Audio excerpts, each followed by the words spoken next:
नमस्कार साथियों, जीएस वाला ऑफिशियल पे आप लोग का स्वागत है। इससे पहले हम लोग पढ़ चुके हैं दिल्ली सल्तनत के गुलाम वंश, खिलजी वंश और अब पढ़ेंगे तुगलक वंश। दिल्ली सल्तनत में 5 वंश हुए हैं, इसको क्रमबद्ध याद रखना है आप लोग को।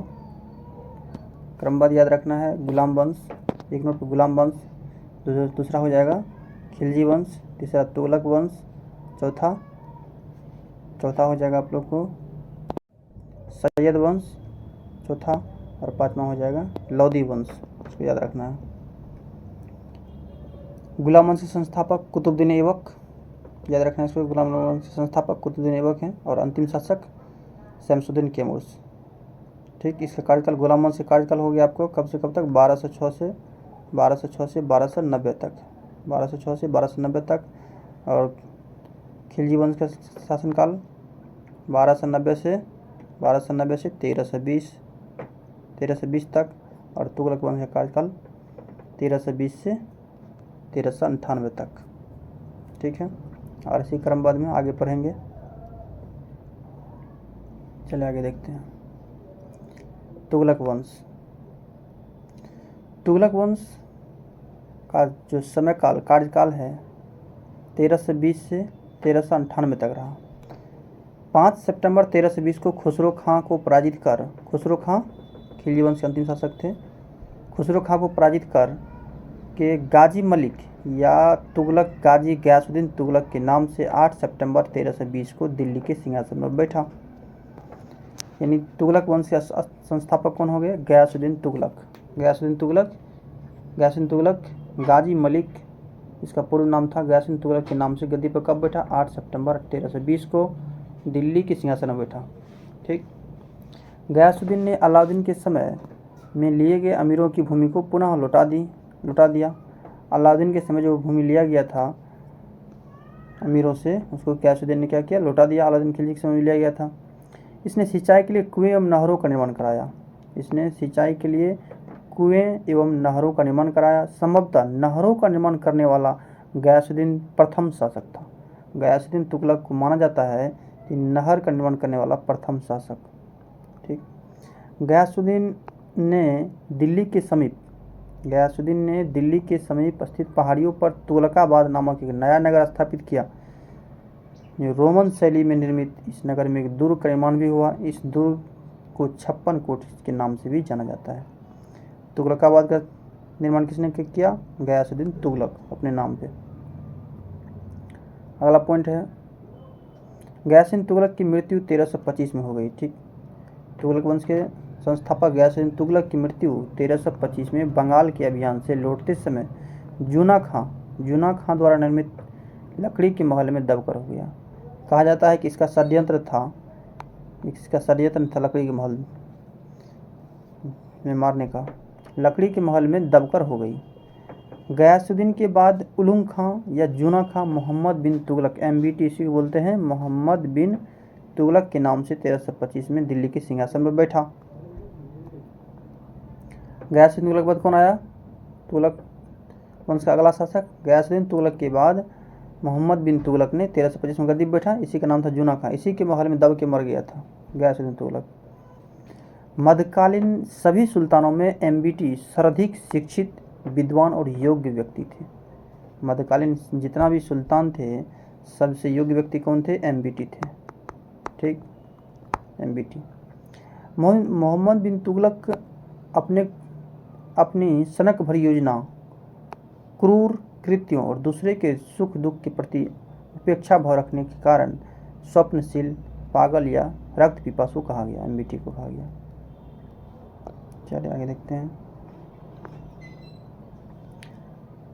MBT ने कृषि के विकास के लिए अमीर ए कोही नामक एक नवीन विभाग की स्थापना की। मोहम्मद बिन तुगलक जो है कृषि के विकास के लिए कौन विभाग बनाया? अमीर ए कोही विभाग बनाया।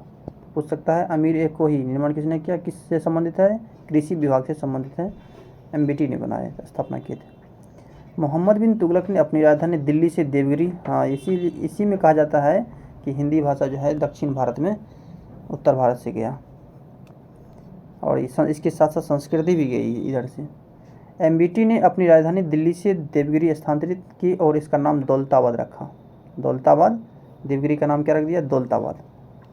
मोहम्मद बिन तुगलक ने अपने प्रत्येक मलिक के सम्मान में 2 पोशाक दिया करता था, एक जोरे में और दूसरा एक जाड़े में, दूसरा गर्मी में। एक जाड़े में, दूसरा गर्मी में। कहा जाता है कि डाक प्रबंधों के द्वारा मोहम्मद बिन तुगलक के लिए ताज़े फल यानी खुरासान से और पीने के लिए गंगा जल मंगवाया जाता था। सांकेतिक मुद्रा के अंतर्गत मोहम्मद बिन तुगलक ने एमबीटी ने कांसा, फरिश्ता के अनुसार कांसा, बरनी के अनुसार तांबा और तांबा धातु के सिक्के चलवाए थे, ठीक, जिसका मूल्य चांदी के रुपये टका के बराबर होता था। एडवर्ड थॉमसन ने एमबीटी को, देखिए पॉइंट को याद रखना है, एडवर्ड थॉमस ने एमबीटी को प्रिंस ऑफ मनियर्स की संज्ञा दी। प्रिंस ऑफ मनियर्स की संज्ञा किसने दी? एडवर्ड थॉमस ने एमबीटी को। सांकेतिक मुद्रा का प्रयोग चीन के कुबलई खां एवं ईरान के गजन खां के नामक एक मंगोल शासक ने किया था। सांकेतिक मुद्रा जो होता है, जिस पे मुद्रित कुछ लिखा रहता है, इसवी सब, इसका प्रयोग सर्वप्रथम कुबलई खां और ईरान के गजन खां नामक एक मंगोल शासक ने किया था। अफ्रीकी यात्री इब्न बतूता लगभग 1333 में भारत आया। सुल्तान ने इसे दिल्ली की काजी नियुक्त किया। 1342 में सुल्तान ने इसे अपने राजदूत के रूप में चीन भेज दिया। इब्न बतूता मोरक्को यात्री थे।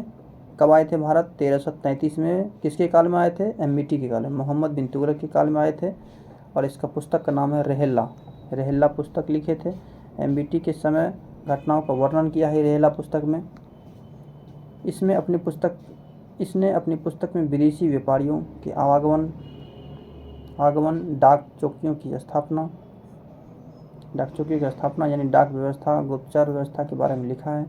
इसने नगारों की भारी ध्वनि के बीच एक स्त्री को सती होने के दृश्य का वर्णन किया है। इसके कथानुसार सती होने के लिए सुल्तान से अनुमति लेनी पड़ती थी। सोच लीजिए, मोहम्मद बिन तुगलक के समय जिया नक्शबी पहला व्यक्ति था जिसने संस्कृत कथाओं की एक श्रृंखला का फारसी में अनुवाद किया था। इस पुस्तक का नाम तूतीनामा था, जिसमें एक तोता एक ऐसी विरहिणी नायिका की कहानी सुनाता है जिसका पति यात्रा पर गया है। मोहम्मद बिन तुगलक ने जिन प्रभु सूरी नामक जैन साधुओं को अपने दरबार में बुलाकर सम्मान प्रदान किया था। जिन प्रभु सूरी, याद रखिए इसको। इसके बाद एमबीटी की मृत्यु 20 मार्च 1351 को सिंध जाते समय थट्टा के निकट गुराल में हो गई। जब याद रखना है, थट्टा के निकट कहाँ हो गई? गुराल में। कब हुआ मृत्यु? 1351 में। 1351 में थट्टा के निकट हो गया। कुछ पॉइंट छूट गया यहाँ पे। मोहम्मद बिन तुगलक द्वारा क्रियान्वित 4 योजना। दोआब क्षेत्र में कर वृद्धि 1326 से 27।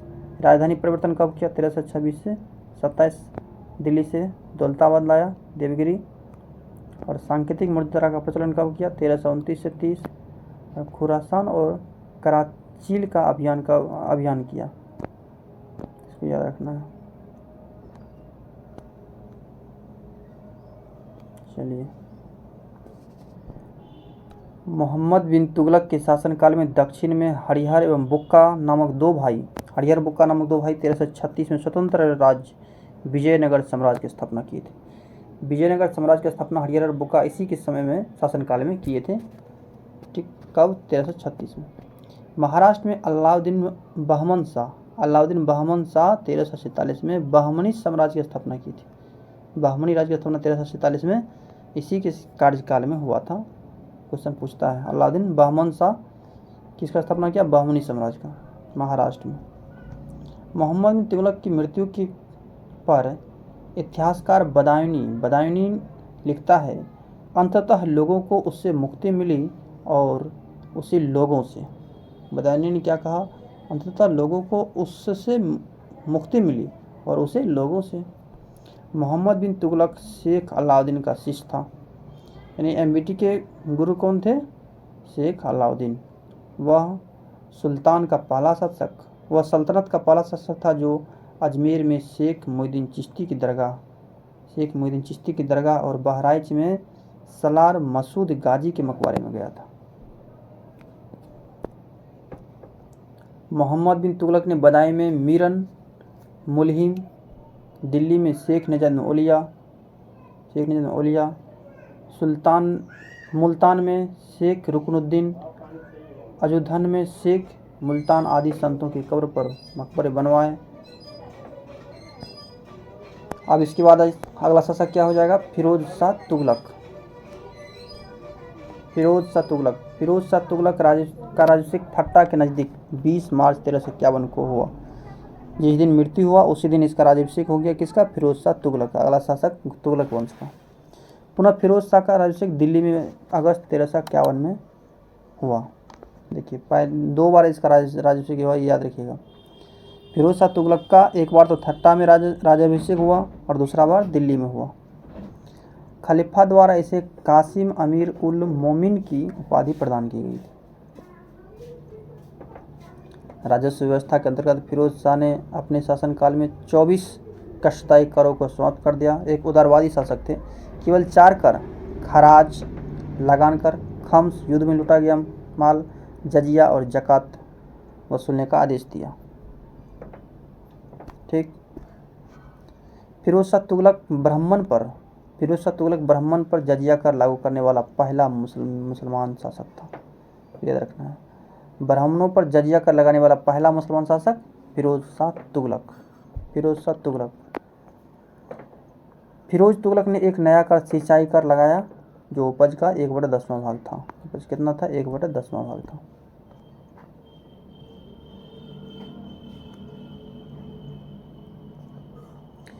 फिरोज तुगलक 5 बड़े नहरों का निर्माण करवाया। फिरोज शाह तुगलक ने 300 नए नगरों की स्थापना की। इसमें हिसार, फिरोजाबाद, दिल्ली, फतेहाबाद, जौनपुर, फिरोजपुर प्रमुख हैं। तो प्रथम नहर का निर्माण किसने करवाया था? प्रथम जो नहर का निर्माण करवाया था वो था गयासुद्दीन तुगलक।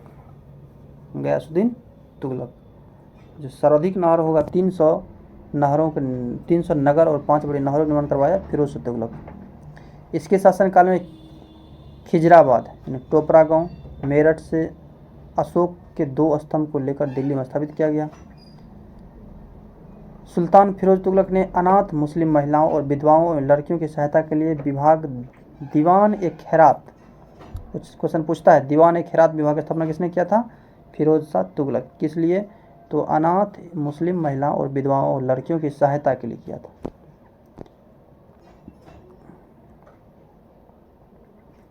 अगला पॉइंट है दिल्ली सल्तनतकालीन सुल्तानों के शासनकाल में सबसे अधिक दासों की संख्या करीब 1,80,000 दास फिरोज शाह तुगलक के समय में था।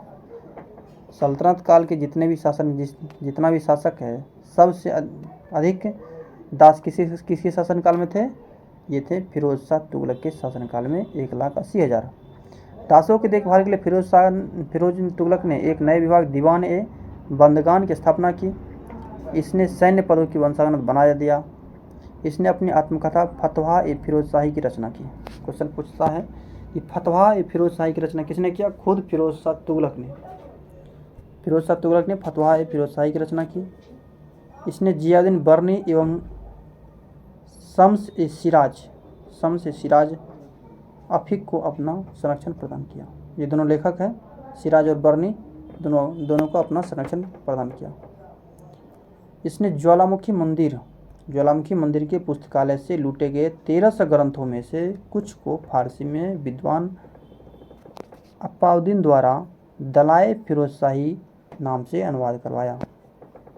किस नाम से? दलाए फिरोजशाही के नाम से जो ज्वालामुखी मंदिर में पुस्तक लूटा गया था, उसमें लगभग 1300 पुस्तक को दलाए फिरोजशाही नाम से अनुवाद करवाया।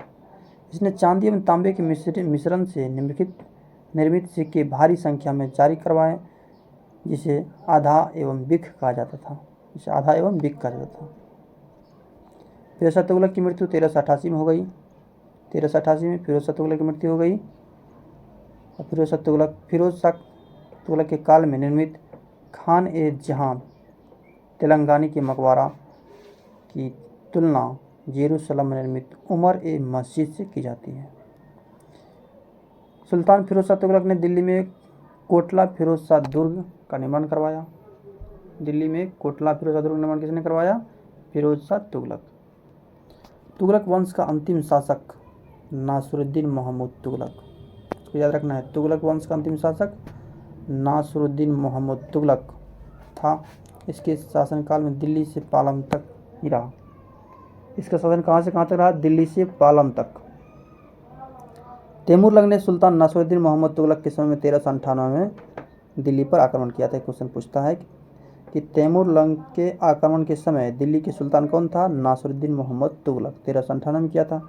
नासिरुद्दीन के समय में ही मलिक सर्क पूर्वाधिपति की उपाधि धारण कर एक हिजरा मलिक सरवर ने, यही मलिक सरवर है, नासिरुद्दीन के समय मलिक सरवर ने जौनपुर में एक स्वतंत्र राज्य की स्थापना की। मलिक सरवर ने जौनपुर राज्य की स्थापना किया नासिरुद्दीन मोहम्मद के समय में। इसके बाद अगला वंश है आपको सैयद वंश। सैयद वंश का कार्यकाल कब से कब तक? 1414 से 1451 तक, मात्र 37 वर्ष तक शासन किए थे ये। सैयद वंश के संस्थापक कौन है? खिज्र खां। कौन स्थापना किए थे? खिज्र खां। इसने सुल्तान की उपाधि न धारण कर अपने को रैयत अल्लाह की उपाधि से ही खुश रखा, रैयत अल्लाह। खिज्र खां तैमूरलंग का सेनापति था। तैमूरलंग वही 1398 जो आक्रमण किए थे। तैमूरलंग के क्या थे? सेनापति था। भारत से लौटते समय तैमूरलंग ने खिज्र खां को मुल्तान, लाहौर, दीपालपुर का शासक नियुक्त किया। देखिए यही जो यहाँ से जो नासिरुद्दीन के समय में जो तैमूरलंग ने आक्रमण किया था, इसके बाद इस पर किसका? तैमूरलंग का आक्रमण हो गया। दिल्ली पे तैमूरलंग का आक्रमण शासन हो गया। और जब तैमूरलंग ने जाने लगा तो इसके शासन किसके बागडोर संभाल दे दिया? किसके हाथ में? इसमें दे दिया अपना सेनापति खिज्र खां के हाथ में। खिज्र खां को कौन कौन से? मुल्तान, लाहौर और दीपालपुर का शासक नियुक्त किया। खिज्र खां नियमित रूप से तैमूर के पुत्र शाहरुख को कर भेजता था। तैमूरलंग के जो पुत्र था शाहरुख, उसको कर भेजता था। खिज्र खां की मृत्यु 20 मई 1421 को हो गई थी। 20 मई 1421 को खिज्र खां की मृत्यु हो गया। और खिज्र खां के पुत्र मुबारक खां ने शाह की उपाधि धारण की थी। यहिया बिन अहमद सरहिन ये लेखक है, को मुबारक शाह का संरक्षण प्राप्त था। इसकी पुस्तक तारिक मुबारक शाही। क्वेश्चन पूछता है कि सैयद वंश का विवरण कहाँ से मिलता है? तारिक मुबारक शाही से। तारीख ए मुबारक शाही से मिलता है, में सैयद वंश का विषय में जानकारी मिलता है। यमुना के किनारे मुबारकाबाद की स्थापना मुबारक शाह ने ही की थी। मुबारकाबाद जो यमुना किनारे है उसका स्थापना किसने किया था? मुबारक शाह। सैयद वंश का अंतिम सुल्तान अलाउद्दीन आलम शाह था। संस्थापक हो गया खिज्र खां और अंतिम शासक अलाउद्दीन आलम शाह। इसको याद रखना, अलाउद्दीन आलम शाह। सैयद वंश करीब 37 वर्ष तक शासन किया। कब? 1451 तक। ठीक। अब अगला वंश है लोधी वंश। लोधी वंश का कार्यकाल 1451 से 1526 तक। 1451 से 1526 तक। लोधी वंश संस्थापक कौन है? बहलोल लोधी। संस्थापक बहलोल लोधी। 19 अप्रैल 1451 को बहलोल शाह गाजी की उपाधि से दिल्ली के सिंहासन पर बैठा। दिल्ली पर प्रथम अफगान राज की स्थापना का श्रेय बहलोल लोधी को दिया जाता है। पहला अफगान राज दिल्ली पर स्थापना किसने किया? बहलोल लोधी ने। बहलोल लोधी ने बहलोल सिक्के का प्रचलन करवाया। वह अपने सरदारों को मकसद ए अली कहकर पुकारता था। बहलोल लोधी अपने सरदार को मकसद ए अली कह करके पुकारता था। अपने सरदारों के खड़े हो जाने पर, ये बहुत इंपॉर्टेंट है, अपने सरदारों को खड़े रहने पर वह स्वयं भी खड़े रहते थे। बहलोल लोधी के पुत्र निजाम खां 17 जुलाई 1489 ईस्वी को सुल्तान सिकंदर शाह की उपाधि से दिल्ली के शासन में बैठा। देखिए सिकंदर शाह की मूल नाम क्या था? निजाम खां। 1489 में दिल्ली की गद्दी पर बैठा सिकंदर शाह। 1504 में सिकंदर लोदी, सिकंदर शाह इसी को लोदी बोलते हैं, सिकंदर लोदी ने आगरा शहर की स्थापना की थी। बहुत इंपॉर्टेंट है, आगरा शहर की स्थापना कब हुआ था? 1504 में। 1504 में भूमि के लिए मापन के प्रमाणिक पैमाना गजे सिकंदरी का प्रचलन सिकंदर लोदी ने ही करवाया था। गुलरुखी मोपी, गुलरुखी शीर्षक से फारसी कविता लिखने वाला सुल्तान सिकंदर लोदी था। गुलरुखी लिपि है फारसी में, शीर्षक गुलरुखी शीर्षक से फारसी कविता लिखने वाला सुल्तान कौन था? सिकंदर लोदी। सिकंदर लोदी ने आगरा को अपनी नई राजधानी बनाया और इसके आदेश पर संस्कृत के एक आयुर्वेद ग्रंथ का फारसी में फरंगे सिकंदरी नाम से अनुवाद करवाया। इसने नगरकोट के ज्वालामुखी मंदिर मूर्ति को तोड़कर उसके टुकड़ों को कसाईयों को मांस तोलने के लिए दे दिया गया था और इसने मुसलमानों को तजिया निकालने एवं मुसलमान स्त्री को पीरों और संतों के मज़ार पर जाने से प्रतिबंध लगा दिया। देखिए सिकंदर लोदी जो है मुसलमान को तजिया और स्त्री को पीर और संतों के मज़ार पर जाने से प्रतिबंध लगा दिया, तजिया नहीं निकाल सकते हैं। गले की बीमारी के कारण सिकंदर लोदी की मृत्यु 21 नवंबर 1517 को हो गई। 21 नवंबर 1517 को हो गई। इसी दिन इसका पुत्र इब्राहिम लोदी यानी इब्राहिम शाह आगरा की गद्दी पर बैठा।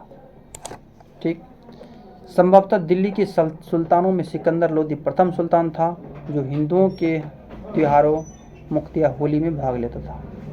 सिकंदर लोदी पहला सुल्तान था संभवतः दिल्ली के सुल्तान में कि हिंदू के जो पर्व था होली उसमें भाग लेता था। दिल्ली की मोठ मस्जिद सिकंदर लोदी के प्रधानमंत्री वजीर मियाँ भोइया ने 1505 में बनवाया था। 1505 में 21 अप्रैल 1526 को पानीपत की प्रथम युद्ध में इब्राहिम लोदी बाबर से हार गया।